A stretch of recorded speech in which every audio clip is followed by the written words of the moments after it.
India को किसी समय सोने की चिड़िया कहा जाता था, लेकिन क्या आप जानते हैं कि आखिर प्राचीन भारत में ऐसा क्या था जिसके चलते इसे सोने की चिड़िया कहते थे।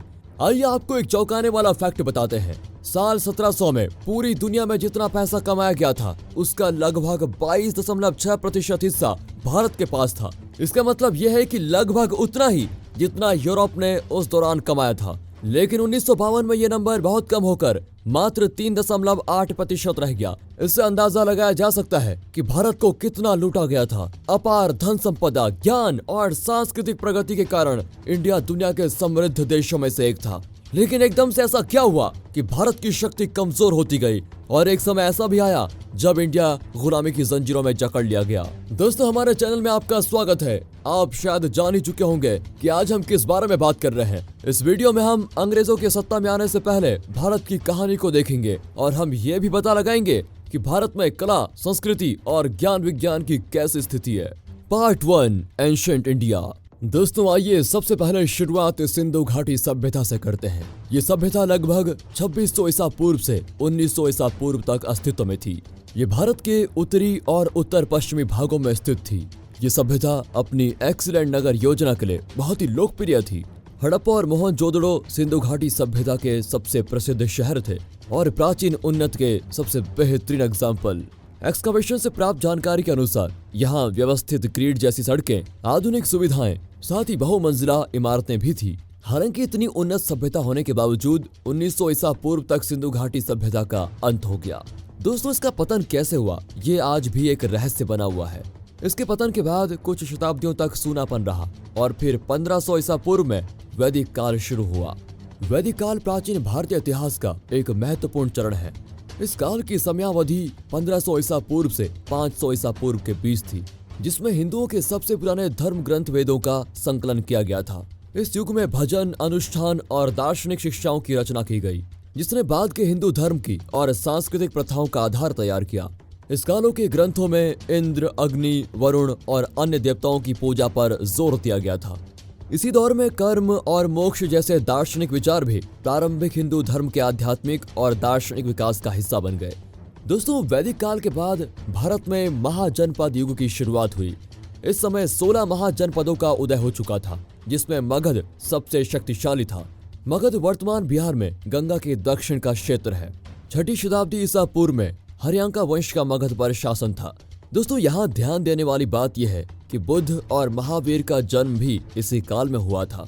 उन्होंने प्राचीन भारत में आध्यात्मिक और दार्शनिक क्षेत्र में बहुत ही महत्वपूर्ण योगदान दिया। उनकी शिक्षाओं ने अहिंसा, करुणा और नैतिक आचरण पर जोर दिया, जिससे बौद्ध धर्म और जैन धर्म के विकास में मदद मिली। इसके बाद 3री शताब्दी ईसा पूर्व आते आते चंद्रगुप्त मौर्य चाणक्य की सहायता से मगध साम्राज्य में मौर्य राजवंश की स्थापना करते हैं। मौर्य राजवंश ने 321 ईसा पूर्व से 185 ईसा पूर्व तक भारतीय उपमहाद्वीप पर शासन किया, जिसमें वर्तमान भारत, पाकिस्तान, नेपाल और अफगानिस्तान शामिल था। और सम्राट अशोक इस वंश के सबसे शक्तिशाली शासक के रूप में उभरे। कलिंग युद्ध की क्रूरताओं को देखते हुए अशोक ने अहिंसा, करुणा और नैतिक व्यवहार के सिद्धांतों का प्रचार करते हुए बौद्ध धर्म को अपना लिया था। बुद्ध की शिक्षाओं का प्रसार करने के लिए अशोक ने प्रसिद्ध सांची स्तूप सहित कई स्तूपों का निर्माण कराया। और फिर 185 ईसा पूर्व में मौर्य काल की समाप्ति के बाद कुछ शताब्दियों तक कोई मजबूत केंद्रीय सत्ता नहीं थी। बाद में 320 ईस्वी में गुप्त वंश का शासन आया। गुप्त काल को भारत का स्वर्ण युग भी कहा जाता है। गुप्त वंश ने कला, विज्ञान और साहित्य में महत्वपूर्ण योगदान दिया था। और गुप्त साम्राज्य के लोकप्रिय शासक चंद्रगुप्त प्रथम, समुद्रगुप्त और चंद्रगुप्त द्वितीय थे। गुप्त काल के दौरान कुमार गुप्त प्रथम ने शिक्षा के महत्वपूर्ण केंद्र नालंदा विश्वविद्यालय की स्थापना की थी। इस काल में ही महान गणितज्ञ आर्यभट्ट, खगोल शास्त्री वराहमिहिर जैसे बुद्धिमान लोग अपने क्षेत्र में महत्वपूर्ण खोज कर रहे थे। साथ ही प्रसिद्ध नाटककार कालिदास अपनी साहित्यिक कृतियों की रचना कर रहे थे। और फिर गुप्त वंश का अंत 550 ईस्वी में हो गया था।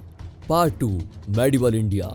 दोस्तों, जब हम प्राचीन भारत से आगे बढ़ते हैं तो मध्यकालीन भारत की छवि उभरती है, जिसमें 12वीं शताब्दी के बाद इस्लामी आक्रमणों से एक ट्रांसफॉर्मेटिव एरा की शुरुआत हुई। इसी दौर में दिल्ली सल्तनत की स्थापना ने कल्चरल और पॉलिटिकल लैंडस्केप को आकार लिया।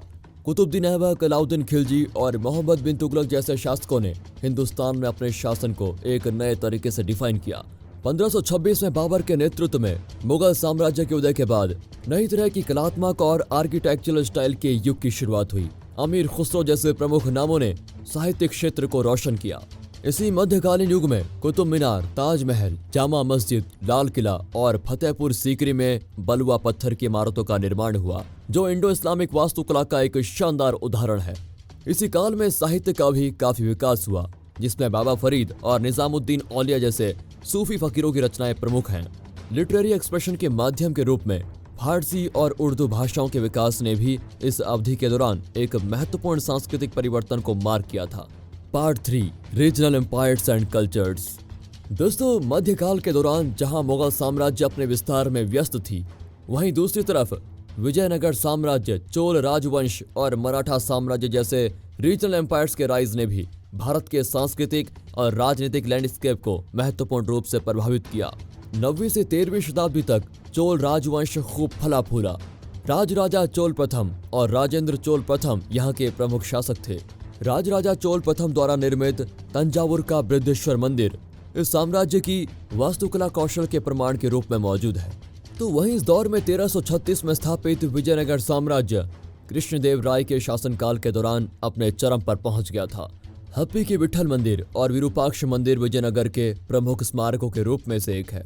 इसके बाद 17वीं शताब्दी में मराठा साम्राज्य का उदय हुआ, जिसका नेतृत्व शिवाजी महाराज और पेशवा बाजीराव प्रथम जैसी महान हस्तियों ने किया।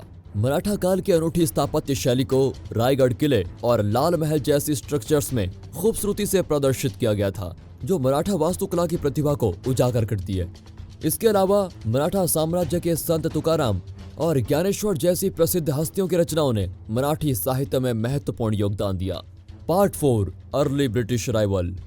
दोस्तों, मध्यकाल के दौरान भारत में अंग्रेजों का आगमन 17वीं शताब्दी में मुगलों और क्षेत्रीय शक्तियों के बीच में हुआ। मुगल साम्राज्य और अन्य क्षेत्रीय शक्तियों के साथ जुड़ाव के कारण ही अंग्रेजों का प्रभाव धीरे धीरे मजबूत होता गया। हालांकि शुरुआत में अंग्रेज भारत में व्यापार के उद्देश्य से आए थे, लेकिन उन्होंने चालाकी से खुद को यहाँ पर एक राजनीतिक शक्ति के रूप में स्थापित किया। अंग्रेजों ने भारत में अपनी सत्ता स्थापित करने के लिए बहुत कुछ किया। उनमें से एक था फूट डालो और राज करो की नीति, जो 18वीं शताब्दी के दौरान पॉपुलर रही। 1757 में पालसी की लड़ाई के बाद अंग्रेज भारत में एक महत्वपूर्ण राजनीतिक शक्ति के रूप में स्थापित हुए और फिर 1764 में बक्सर की लड़ाई के बाद बंगाल पर उनका नियंत्रण और भी मजबूत हो गया। इन लड़ाइयों में जीत ने उन्हें भारतीय क्षेत्रों पर डोमिनेंस एस्टैब्लिश करने के साथ साथ भारत में विस्तार करने में मदद भी की। 19वीं शताब्दी के दौरान तो ब्रिटिश शोषण अपने चरम पर पहुंच गया था, क्योंकि उन्होंने भारत में अपना इकोनॉमिकल कंट्रोल और रिसोर्सेज का एक्सट्रैक्शन बड़ा तेज कर दिया था। 1857 के दौरान विद्रोह जैसी घटनाओं ने ब्रिटिश सत्ता को चुनौती जरूर दी, लेकिन उन्हें भारत छोड़ने पर मजबूर करने में वो नाकामयाब रहा। और फिर 1857 के विद्रोह के बाद भारत की सत्ता ईस्ट इंडिया कंपनी से सीधे ब्रिटिश क्राउन के हाथों में चली गई। हालांकि इससे भारत का शोषण कम नहीं हुआ, बल्कि ब्रिटिश राज के तहत भारत की संपत्ति और संसाधनों का शोषण जारी रहा, जिसके कारण भारत की इकोनॉमिकल ग्रोथ और सोशल डेवलपमेंट पूरी तरह से थम गया। कंक्लूजन। दोस्तों, ब्रिटिश शासन से पहले भारत का इतिहास कल्चरल और इंटेलेक्चुअल अचीवमेंट से भरा हुआ था।